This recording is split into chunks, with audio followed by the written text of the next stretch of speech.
Olá meninas, aqui quem fala é a Daiane do grupo Esposas que Oram.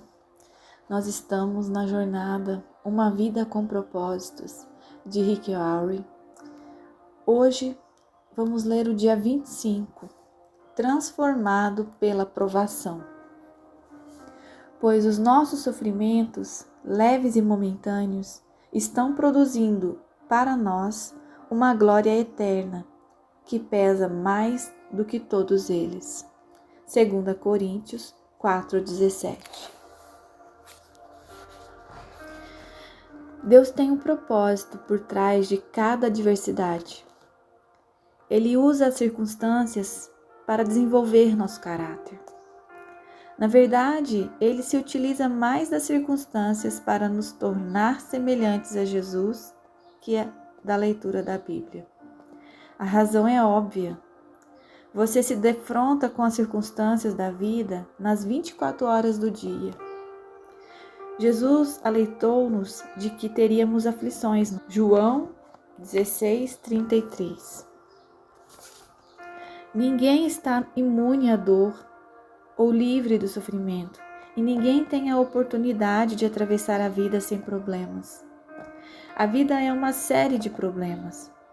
Toda vez que se resolve um, já existe outro aguardando sua vez. Nem todos são graves, mas todos são importantes para o processo de crescimento que Deus planejou para você. Pedro nos assegura de que os problemas são normais. Queridos amigos, não se assustem nem se admirem quando vocês passarem pelas provas ardentes que estão por vir, pois não é a coisa estranha nem fora do comum o que lhes vai acontecer. 1 Pedro 4,12. Deus utiliza os problemas para que você se aproxime dele. A Bíblia diz: o Senhor está perto dos que têm o coração quebrantado. Ele resgata os de espírito abatido. Salmos 34:18. As mais íntimas e profundas experiências de adoração ocorrerão provavelmente nos dias mais sombrios, quando o coração estiver partido, quando você se sentir abandonado, quando não tiver mais nenhuma opção, quando a dor for intensa, nos dias em que você decide buscar somente a Deus. É durante os períodos de sofrimento que aprendemos a fazer orações mais sinceras, autênticas e honestas a Deus. Quando sentimos dor física ou emocional, não temos disposição para oração superficiais. Johnny Erickson Tada observa: quando a vida é um mar de rosas, podemos passar o tempo adquirindo conhecimento sobre Jesus, imitando, citando, falando sobre ele, mas apenas quando sofremos é que o conheceremos. No sofrimento, aprendemos coisas a respeito de Deus que não podemos aprender de nenhuma outra forma. Deus poderia ter livrado José da prisão, Gênesis 39, 20 e 22, e Daniel da cova dos leões, Daniel 6, 16 ao 23. Jeremias de ser lançado no poço da lama, Jeremias 38, 6. Impedidos 3 naufrágios de Paulo, 2 Coríntios 11, 25. E evitado que os 3 jovens hebreus fossem jogados na fornalha em chamas, Daniel 3, 1 ao 26. Mas ele não fez. Ele permitiu que tais problemas acontecessem. E em decorrência deles, cada um desses homens foi trazido para mais perto de Deus. Os problemas obrigam-nos a olhar para Deus e a depender dele, em vez de confiar em nós mesmos. Paulo dá testemunho desse benefício.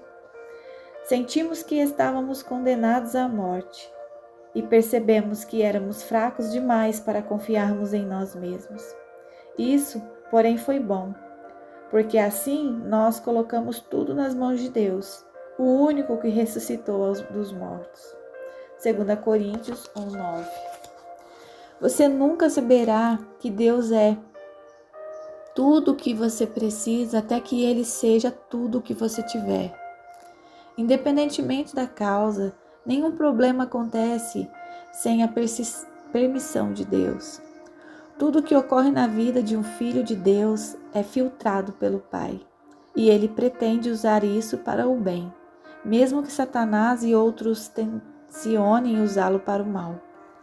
Se o Senhor tem controle total da situação, os acidentes são apenas circunstâncias do plano dele para a sua vida.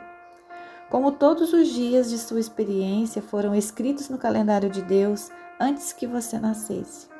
Salmo 139:16. Tudo o que acontece com você tem significado espiritual. Tudo. Paulo explica por quê. Sabemos que Deus determina que tudo coopera para o bem aqueles que amam a Deus e são chamados segundo o propósito que Ele tem para eles. Porque Deus conhecia os seus de antemão e os escolheu para se tornarem semelhantes ao seu Filho. Romanos 8, 28 e 29. Compreendendo Romanos 8, 29. Essa é uma das passagens bíblicas mais incompreendidas e equivocadamente citada. Ela não diz: Deus faz com que tudo saia da forma que eu quero. É óbvio que isso não pode ser verdade. Também não diz: Deus faz tudo neste mundo tenha um final feliz. Isso também não é verdade. Há muitos finais infelizes neste mundo. Vivemos num mundo caído. Somente no céu tudo é perfeito, da forma que Deus quer. É por isso que somos orientados a orar. Seja feita a tua vontade, na terra, assim como no céu. Mateus 6:10. Para compreender inteiramente Romanos 8, 28, você deve examinar frase por frase. Sabemos. Nossa esperança em tempos difíceis não é fundamentada em pensamentos positivos, em anseios ou em otimismo natural. É uma certeza que se fundamenta na verdade de que Deus tem um pleno controle do universo e ama todos nós. Que Deus age. Há um grande projetista por trás de tudo. Nossa vida não é um resultado do acaso, do destino ou da sorte. Existe um plano principal. A história consiste na história de Deus. E é Deus quem controla o leme. Nós cometemos erros. Deus, porém, jamais se engana. Ele não pode cometer erros, porque é Deus. Em todas as coisas, o plano de Deus para a sua vida envolve tudo o que acontece a você, incluindo erros, pecados e mágoas. Também inclui doenças, dívidas, acontecimentos infelizes, divórcio e morte de pessoas queridas. Deus pode fazer o bem aflorar na pior adversidade. Ele fez isso no Calvário.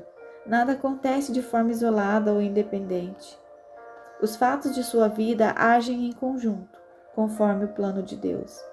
Não são fatos isolados, mas partes interdependentes do processo que o tornarão semelhante a Cristo. Para fazer um bolo, você utiliza farinha, fermento, ovos, açúcar e óleo. Comidos isoladamente, os ingredientes podem ter sabor bastante desagradáveis, mas se misturados e levados ao forno juntos, eles se tornarão deliciosos. Se você entregar a Deus todas as suas experiências horríveis e desagradáveis, Ele as misturará para que se tornem agradáveis.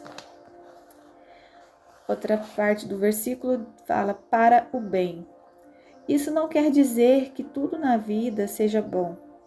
Grande parte do que acontece no nosso mundo pode ser caracterizada como mal e cruel, mas Deus é especialista em extrair o bem de tudo isso. Deus converte o mal em bem. O propósito de Deus é maior que nossos problemas, nossos sofrimentos e até mesmo nossos pecados. A outra parte do versículo diz: daqueles que amam, dos que foram chamados. Essa promessa é somente para os filhos de Deus e não para todos. Todas as coisas contribuem para o mal daqueles que vivem em oposição a Deus, insistindo em seguir o seu próprio caminho, de acordo com o seu propósito. Que propósito é esse? Que sejamos semelhantes ao seu Filho. Tudo que Deus permite que aconteça em nossa vida é por causa desse propósito. Edificando um caráter semelhante ao de Cristo. Somos joias moldadas pelo martelo e pelo cinzel da adversidade. Se o martelo de joalheiro não tiver peso suficiente para aparar nossas arestas, ele usará uma marreta. Se formos realmente obstinados, ele utilizará a britadeira. Ele usará o que for necessário. Cada problema é uma oportunidade para edificação do caráter. E quanto mais difícil a situação, maior o potencial de desenvolvimento dos músculos espirituais e da fibra moral. Paulo disse: sabemos que essas tribulações produzem paciência, e a paciência produz o caráter. Romanos 5, 3, 4. O que acontece exteriormente em sua vida não é tão importante quanto o que acontece dentro de você. As circunstâncias da vida são temporárias, mas o caráter é eterno. A Bíblia frequentemente compara as provações ao fogo, que refina o metal, queimando as impurezas. Pedro diz: essas dificuldades lhes sobrevêm para provar que a sua fé é pura.